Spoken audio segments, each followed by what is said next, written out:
صورت میں میرے بھائیوں اور دوستوں حضرت عائشہ رضی اللہ تعالی عنہا کی روایت آتی ہے کہ جب ہم لوگ احرام کی حالت میں ہوتے، نبی کریم صلی اللہ علیہ وسلم کے ساتھ میں ہوتے اور جب کوئی قافلہ سامنے سے گزرتا تھا تو ہم اپنی چادروں کو چہرے پر کھینچ لیا کرتے تھے، اپنے دوپٹے کو کھینچ لیا کرتے تھے، بالکل ایسے ہی جیسے ایک عورت ہے اور اس نے مثال کے طور پر اس کے پاس دوپٹہ ہے، اس نے پورے چہرے پر اپنے اس طرح سے کر لیا ہے اور وہ چہرے کو اپنے چھپا رکھی ہے، یا اسی طرح سے عورتوں کو یہ طریقہ معلوم ہے کہ وہ گھما کر کے اس طرح سے بھی اپنے چہرے پر دوپٹہ ڈال سکتی ہیں تاکہ چہرے پر پردہ رہے، نہ کہ یہ ہو کہ بے پردہ رہیں گی۔ یاد رہے نقاب نہیں پہنیں گی لیکن وہ بے پردہ بھی نہیں رہیں گی، چاہے اپنے دوپٹے کو آگے کھینچ کر کے کریں یا کسی بھی طرح سے۔ یہاں پر ایک چیز اور میں بتلاتا چلوں شروع ہی میں کہ کچھ عورتیں یہ سمجھتی ہیں کہ چہرے پر کپڑا نہیں لگنا چاہیے، جس کی وجہ سے وہ ہیٹ لگاتی ہیں اور وہ دور تک ہوتا ہے اور اس کے اوپر سے پردہ ڈال لیتی ہیں۔ میرے بھائیوں اور دوستو، چہرے پر کپڑا لگنے کی ممانعت نہیں ہے، کوئی ایسی بات نہیں ہے۔ وہاں پر چونکہ نقاب کہتے ہیں باندھنے کو، باندھنا اصل چیز ہے، اس سے منع کیا گیا ہے، چہرے پر کپڑا لگنے سے کوئی فرق نہیں پڑتا۔ یہاں سے اب ہم چلتے ہیں، یعنی ایک عورت ہے وہ پردہ کر لے گی اور ایک مرد ہے وہ اپنے دونوں کندھے کو ڈھانپ لے گا۔ اگر کوئی شخص حج تمتع کر رہا ہے تو اس کو جانتے ہیں حج تمتع میں حج اور عمرہ دونوں چیزیں ہیں۔ حج تمتع کرنے والا عمرہ کی نیت کرے گا لبیک اللہم عمرتن، جبکہ حج قران کرنے والا کہے گا لبیک اللہم حجن و عمرتن، چونکہ قران میں حج اور عمرہ دونوں ایک ساتھ ہوتا ہے اور اس میں آگے میں چل کر کے بتلاؤں گا کہ کیا فرق ہوتا ہے۔ جبکہ حج افراد کرنے والا نیت کرے گا مرد ہو یا عورت لبیک اللہم حجن، چونکہ اس میں صرف اور صرف حج ہوا کرتا۔ تینوں نے نیت کر لی، کوئی بھی طریقہ ہو، مرد نے بھی اور عورت نے بھی، تینوں میں سے کوئی بھی طریقہ رہا ہو۔ اب یہاں سے مرد کے اوپر سر پہ وہ کپڑا نہیں رکھ سکتا ہے، ناخن نہیں کاٹ سکتا، بال نہیں کاٹ سکتا، خوشبو نہیں لگا سکتا، بری شکار نہیں کر، یہ ساری چیزیں اس کے لیے حرام ہو جاتی ہیں۔ اسی طرح سے عورت کے لیے بھی ناخن کاٹنا، بال تراشنا، خوشبو لگانا، یہ ساری چیزیں، نقاب پہننا، دستانہ پہننا، یہ ساری چیزیں اس کے لیے حرام ہو گئی۔ یہاں سے نیت کرنے کے بعد مکہ کے لیے نکل پڑیں گے۔ مکہ کے لیے نکل پڑے، سب سے پہلا کام جو ہوگا نیت کرنے کے بعد وہ چیز کیا ہے؟ تلبیہ۔ تلبیہ لبیک اللہم لبیک لبیک لا شریک لک لبیک ان الحمد والنعمت لک والملک لا شریک لک۔ مردوں کو بھی پڑھنا چاہیے اور عورتوں کو بھی پڑھنا چاہیے۔ مردوں کو چاہیے کہ تیز آواز سے پڑھیں اور عورتوں کو چاہیے کہ اگر فتنے کا ڈر ہو تو وہ آہستہ سے پڑھیں، اور آج کل کوئی ایسی جگہ پائی ہی نہیں جاتی جہاں پر غیر محرم موجود نہ ہوں، لہٰذا دونوں تلبیہ پڑھتے ہوئے خانہ کعبہ کی طرف نکل پڑیں، کسی بھی میقات پر وہ پہنچے رہے ہوں۔ راستے میں تلبیہ پڑھیں، ذکر و اذکار کریں، قرآن کی تلاوت کریں، یہاں تک کہ مکہ پہنچ جائیں۔ مکہ پہنچنے کے بعد آپ کوئی بھی حج کر رہے ہوں تینوں قسموں میں سے، مکہ پہنچنے کے بعد آپ اپنا سامان جہاں پر آپ کی رہائش ہے وہاں پر رکھتے ہیں اور رکھنے کے بعد خانہ کعبہ کا رخ کریں گے۔ ایسی صورت میں وہ شخص جو حج تمتع کر رہا ہے وہ شخص حرم میں داخل ہو رہا ہے، حج قران کرنے والا بھی داخل ہو رہا ہے، حج افراد کرنے والا بھی داخل ہو رہا ہے، تین کے تینوں داخل ہو رہے ہیں۔ کس کام کے لیے؟ طواف کے لیے۔ طواف کا طریقہ کیا ہوگا؟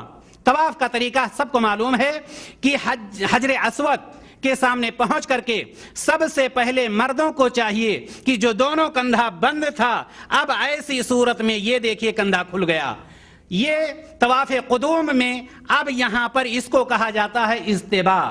اس کو کیا کہتے ہیں؟ استباء کہتے ہیں۔ یہ ساتوں چکر میں کندھا کھلا رہے گا، ساتوں چکروں میں یہ کندھا کھلا رہے گا۔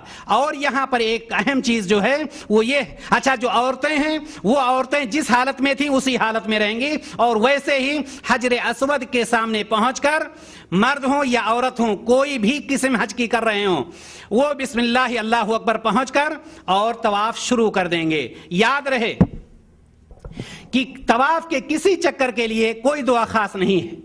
نبی کریم صلی اللہ علیہ وسلم سے صرف اتنا ثابت ہے کہ رکن یمانی سے لے کر حجر اسود تک نبی کریم صلی اللہ علیہ وسلم ربنا آتنا فی الدنیا حسنہ وفی الآخرۃ حسنۃ وقنا عذاب النار پڑھا کرتے تھے۔ اس کے علاوہ کوئی بھی دعا ثابت نہیں ہے۔ اسی طرح سے طواف شروع کرتے ہوئے اگر رش نہیں ہے تو ہونا یہ چاہیے کہ حجر اسود کا بوسہ لے کر کے آپ شروع کریں. لیکن یاد رہے اگر وہاں پر رش ہے, وہاں پر بھیڑ ہے, تو نبی کریم صلی اللہ علیہ وسلم کا وہ قول جس میں نبی کریم صلی اللہ علیہ وسلم نے حضرت عمر رضی اللہ تعالی عنہ کے لیے فرمایا تھا, اے عمر تم قوی ہو, تم طاقت والے ہو, اے عمر دوسروں کو تکلیف مت پہنچاؤ, اگر جگہ ہے, اگر راستہ ہے, اگر رش نہیں ہے, جا کر کے بوسہ لے لو, ورنہ تکبیر کہہ کر کے وہاں سے گزر جایا کرو.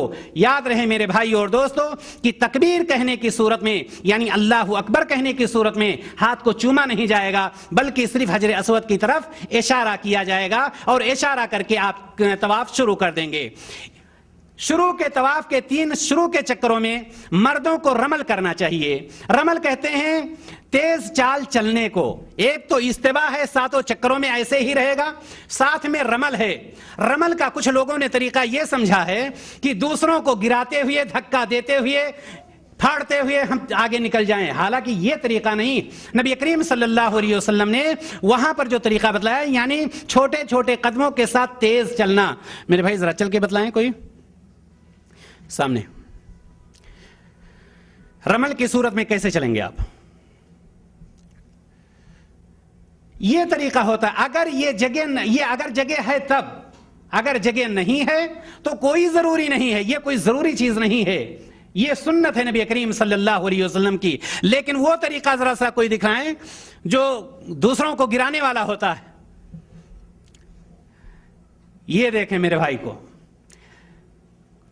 جگہ ہو یا نہ ہو ان کو ایسے, بلکہ یہ ذرا آہستہ چل رہے ہیں, ڈر رہے ہیں کہیں پھسل نہ جائے پیر. وہاں پر جو لوگ چلتے ہیں گروپ بنا کر کے دوسروں کو گراتے ہوئے, میرے بھائی اور دوستو رمل کا یہ طریقہ نہیں. رمل کا میرے بھائی نے جو پہلے دکھایا چھوٹے چھوٹے قدموں کے ساتھ آہستہ چلنا, وہ بھی اس وقت جب جگہ موجود ہو وہاں پر. تو ایسی صورت میں رمل کا یہ طریقہ ہے. 7 چکر آپ کو طواف کا کرنا ہے. میں نے یہ بھی بتلایا کہ طواف کے لیے کوئی دعا خاص نہیں ہے. دوسری بات یہ کہ اگر آپ طواف کرتے ہوئے چکر بھول جائیں کہ 6 چکر ہوئے یا 5 چکر ہوئے, تو آپ جو تعداد کم ہو اس پر آپ اکتفا کر لیں. اسی پر آپ یہ سمجھے 5 اور 6 میں سے کہ میں نے صرف 5 چکر لگائے اور باقی چکروں کو پورا کر لیں. 7 چکر آپ نے لگا لیا, اس کے بعد جو آپ کا طریقہ ہے, اس کے بعد مقام ابراہیم کے پیچھے چاہے حج تمتع کر رہے ہوں, چاہے قران کر رہے ہوں, چاہے افراد کر رہے ہوں, سب کے سب مقام ابراہیم کے پیچھے 2 رکعت نماز پڑھیں گے. پہلی رکعت میں سورۃ الکافرون اور دوسری رکعت میں سورۃ الاخلاص پڑھنا مستحب ہے.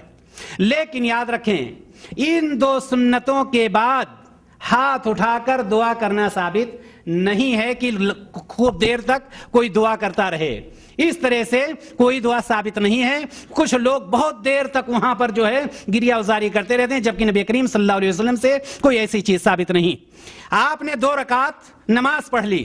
اب وہ لوگ جو حج تمتع کر رہے ہیں ان کے لیے سعی کرنا ضروری ہے, وہ سعی کریں گے.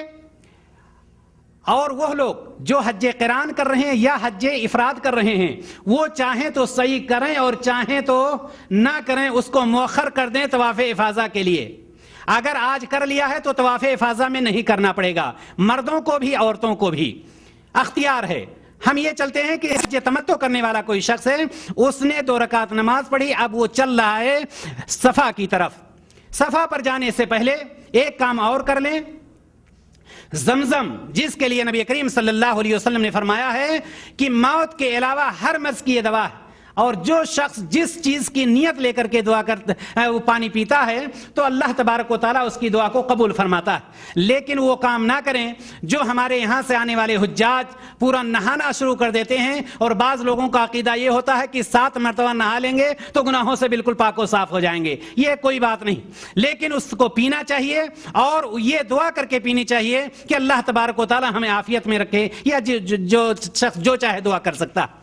صفا کی طرف چلیں گے آپ. صفا پر پہنچنے سے پہلے ان الصفا والمروة من شعائر الله فمن حج البيت او اعتمر فلا جناح عليه ان يطوف بهما ومن تطوع خيرا فان الله شاكر عليم. یہ آیت پڑھنی چاہیے صفا پر پہنچنے سے پہلے. صفا پر آپ پہنچ گئے, اب وہاں پر آپ کے لیے یہ ہے کہ آپ قبلہ کی طرف رخ کر لیں اور دونوں ہاتھوں کو اٹھا کر دعا کریں، اللہ اکبر اللہ اکبر اللہ اکبر، لا الہ الا اللہ وحدہ لا شریک لہ لہ الملک ولہ الحمد وہو علی کل شیء قدیر، لا الہ الا اللہ وحدہ انجز وعدہ ونصر عبدہ وہزم الاحزاب وحدہ۔ یہ دعائیں 3 مرتبہ آپ کریں۔ ان دعاؤں کے بیچ میں دوسری دعائیں بھی آپ کر سکتے ہیں۔ صفا پر آپ نے دعا کر لی، اب آپ چلیں گے مروہ کے لیے، مرد ہو یا عورت سب کا وہی طریقہ ہوگا۔ یاد رہے صفا سے نکلتے ہوئے 2 سبز لائٹیں ہیں، وہاں پر مردوں کو تیز چلنا ہے۔ نبی کریم صلی اللہ علیہ وسلم کے بارے میں ثابت ہے کہ آپ صلی اللہ علیہ وسلم دونوں سبز لائٹوں کے بیچ میں اتنی تیزی سے دوڑتے تھے کہ آپ کے کپڑے ناچنے لگتے تھے۔ یہ مردوں کے لیے ہے، لیکن عورتوں کو اس میں نہیں دوڑنا ہے۔ عورتیں آپ دیکھیں گے بعض عورتیں مردوں سے آگے نکلنے کی وہاں پر کوشش کرتی ہیں، جبکہ مرد عورتوں کے لیے چیز نہیں۔ آپ مروہ پر پہنچ جائیں گے، مروہ پر پہنچ کر کے خانہ کعبہ کی طرف رخ کر کے ہاتھ اٹھا کر ویسے ہی دعا کریں جس طرح سے آپ نے صفا پر کیا۔ مروہ پر آپ پہنچ گئے، آپ کا ایک چکر پورا ہو گیا، مرد ہو یا عورت، 2 کے دونوں کا۔ پھر مروہ سے واپس آئیں گے، صفا پر دوسرا چکر ہو جائے گا، اسی طرح سے دعا کریں گے، اسی طرح سے مردوں کو چاہیے دونوں سبز لائٹوں کے بیچ میں وہ دوڑیں گے۔ اس طرح سے صفا سے آپ کی صحیح شروع ہوگی اور مروہ پر جا کر 7واں چکر آپ کا پورا ہو جائے گا۔ مردوں کو چاہیے جو حج تمتع کر رہے ہیں ان کو چاہیے کہ اس کے بعد اب جا کر کے وہ اپنے بال کو منڈوا لیں۔ اگر حج قریب ہے تو قصر کروا لیں، یعنی بال کچھ ہی کٹے، تاکہ 10 تاریخ کو بال منڈوانے میں آسانی رہے۔ لیکن عورتوں کو چاہیے کہ وہ اپنے انگلیوں کے پور کے برابر، وہاں پر جو حج تمتع کر رہی ہیں وہ انگلیوں کے پور کے برابر اپنے بال کاٹ دیں۔ حج تمتع کرنے والے اب عمرہ سے فارغ ہو چکے ہیں۔ تمتع کے معنی ہوتے ہیں فائدہ اٹھانے کے۔ اب یہ لوگ بالکل حلال ہو جائیں گے، وہ ساری چیزیں جو ان پر حرام ہو چکی تھیں وہ ساری چیزیں ان کے لیے حلال ہو گئیں۔ لیکن وہ لوگ جو حج قران کر رہے ہیں یا حج افراد کر رہے ہیں، اگر انہوں نے صحیح کر لیا ہے تو وہ اپنے بال کو نہیں کٹائیں گے، بلکہ اسی احرام کی حالت میں وہ باقی رہیں گے۔ اسی احرام کی حالت میں وہ باقی رہیں گے۔ کب تک باقی رہیں گے؟ 10 تاریخ تک۔ اب یہ سمجھ لیجئے کہ ایک شخص حج تمتع کر رہا ہے، وہ حلال ہو گیا اور جا کر اپنے ہوٹل پر ٹھہر گیا جہاں پر وہ ٹھہرا ہوا۔ اسی طرح سے وہ شخص جو حج قران کر رہا ہے یا حج افراد کر رہا ہے، وہ احرام کی حالت میں اپنی جگہ پر بیٹھ گیا۔ 8 تاریخ آ گئی۔ 8 تاریخ کو حج تمتع کرنے والے کے لیے ہے، چونکہ احرام کھول دیا تھا، اب وہ حج کی نیت دوبارہ کرے گا۔ کہاں سے کرے گا؟ جہاں پر وہ بیٹھا ہوا ہے، جہاں پر وہ رہ رہا ہے، نہ کہ مسجد عائشہ چلا جائے، نہ کہ حرم مکی میں چلا جائے، نہیں، جہاں پر ہے وہیں سے احرام پہنے لبیک اللہم حجن کر کے وہ منی کے لیے نکل جائے گا۔ اور جو لوگ احرام ہی کے حالت میں تھے، یعنی حج قران کرنے والے یا حج افراد کرنے والے، وہ اسی حالت میں منی کی طرف روانہ ہو جائیں گے۔ منی میں پہنچنے کے بعد کوئی بھی حج کرنے والا ہو، چاہے حج تمتع ہو، چاہے قران ہو، افراد ہو، مرد ہو یا عورت ہو، سب کو نبی کریم صلی اللہ علیہ وسلم کا طریقہ یہ ہے کہ وہاں پہنچنے کے بعد ظہر، عصر، مغرب، عشاء، فجر کی نماز اور 4 رکعت والی نمازیں قصر کر کے پڑھیں گے، یعنی 2 رکعتیں کر کے اپنے اپنے اوقات میں، ظہر کی نماز ظہر کے وقت میں، عصر کی نماز عصر کے وقت میں قصر کر کے۔ عروہ بن ہشام اپنے باپ سے روایت کرتے ہیں کہ نبی کریم صلی اللہ علیہ وسلم نے منی میں 4 رکعت والی نمازیں 2 رکعت کر کے پڑھی ہیں۔ حضرت ابو بکر صدیق رضی اللہ تعالی عنہ نے 4 رکعت والی نمازیں 2 رکعت کر کے پڑھی ہیں۔ حضرت عمر رضی اللہ تعالی عنہ نے 4 رکعت والی نمازیں 2 رکعت کر کے پڑھی ہیں۔ حضرت عثمان رضی اللہ تعالی عنہ نے 4 رکعت والی نمازیں 2 رکعت کر کے پڑھی ہیں۔ معلوم یہ ہوا کہ نبی کریم صلی اللہ علیہ وسلم اور یہ ہمارے خلفاء سے سب سے یہ ثابت ہے کہ وہاں پر منی میں 4 رکعت والی نمازیں قصر کر کے پڑھی جائیں گی اور اپنے اپنے وقت پر پڑھی جائیں گی۔ یہ ہمیں نہیں دیکھنا ہے کہ چونکہ ہم یہاں پر کافی دنوں سے ہیں تو ہمیں 4 رکعت ہی پڑھنا، نہیں، قصر کر کے ہم پڑھیں گے جو نبی کریم صلی اللہ علیہ وسلم کا طریقہ۔ فجر کی نماز ہم نے پڑھ لی 8 تاریخ کو، 9 تاریخ کی صبح میں آگے۔ اب ایسے 9 تاریخ جب صبح ہو جائے، سورج تھوڑا اوپر ہو جائے،